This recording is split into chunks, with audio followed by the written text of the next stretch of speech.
Pak drone attack ಬಳಿಕ ಎಲ್ಲೆಡೆ ಕಟ್ಟೆಚ್ಚರವನ್ನು ವಹಿಸಲಾಗ್ತಾ ಇದೆ. ಜಮ್ಮು ಕಾಶ್ಮೀರದ ರಜೌರಿಯಲ್ಲಿ ಬಿಗಿ ಭದ್ರತೆಯನ್ನು ಕೈಗೊಳ್ಳಲಾಗಿದೆ. ಜನರನ್ನ ಹಾಗೂ ವಾಹನಗಳನ್ನ ತಪಾಸಣೆ ಮಾಡಲಾಗ್ತಾ ಇದೆ.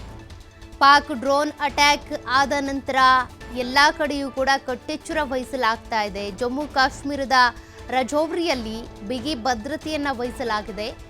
ಜನರನ್ನ ಮತ್ತು ವಾಹನಗಳನ್ನ ತಪಾಸಣೆ ಮಾಡಿ ಬಿಡಲಾಗ್ತಾ ಇದೆ. ಪ್ರತಿ ವ್ಯಕ್ತಿಗಳನ್ನು ಕೂಡ ಚೆಕ್ ಮಾಡ್ತಾ ಇದ್ದಾರೆ, ವಾಹನಗಳನ್ನ ತಪಾಸಣೆ ಮಾಡ್ತಿದ್ದಾರೆ. ಯಾವುದೇ ಅಹಿತಕರ ಘಟನೆಗಳು ನಡೀಬಾರದು ಅಂತೇಳಿ ಮುನ್ನೆಚ್ಚರಿಕಾ ಕ್ರಮವಾಗಿ ಈ ರೀತಿಯಾಗಿ ತಪಾಸಣೆ ಮಾಡಲಾಗ್ತಾ ಇದೆ. ಯಾರೋ ಆತ್ಮಾಹುತಿ ಬಾಂಬ್ ಕಟ್ಕೊಂಡು ಬಂದು ಬ್ಲಾಸ್ಟ್ ಮಾಡಿದ್ರು ಅಂದ್ರೆ ಅದ್ರ ನಂತರ ಚಿಂತೆ ಮಾಡೋದಲ್ಲ. ಹಾಗಾಗಿ ಪ್ರತಿ ವ್ಯಕ್ತಿಗಳನ್ನು ಕೂಡ ಟೆಸ್ಟ್ ಮಾಡ್ತಿದ್ದಾರೆ. ಜೊತೆಗೆ ವಾಹನಗಳನ್ನು ಕೂಡ ತಪಾಸಣೆ ಮಾಡಿನೇ ಬಿಡಲಾಗ್ತಾ ಇದೆ.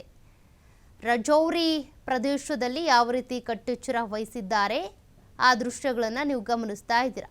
ಯಾರನ್ನೂ ಕೂಡ ನಿರ್ಲಕ್ಷ್ಯ ಮಾಡುವಂತಿಲ್ಲ. ಯಾವುದೇ ವಾಹನವನ್ನು ಕೂಡ ನಿರ್ಲಕ್ಷ್ಯ ಮಾಡಿ ಒಳಗೆ ಬಿಡುವಂತಿಲ್ಲ.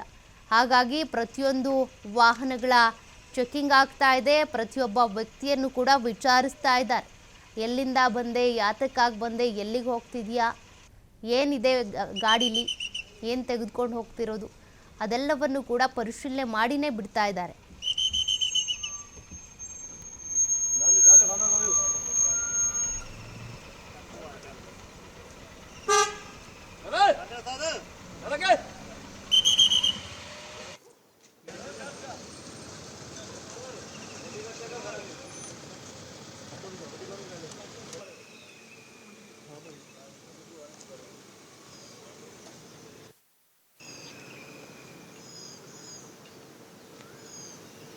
उसका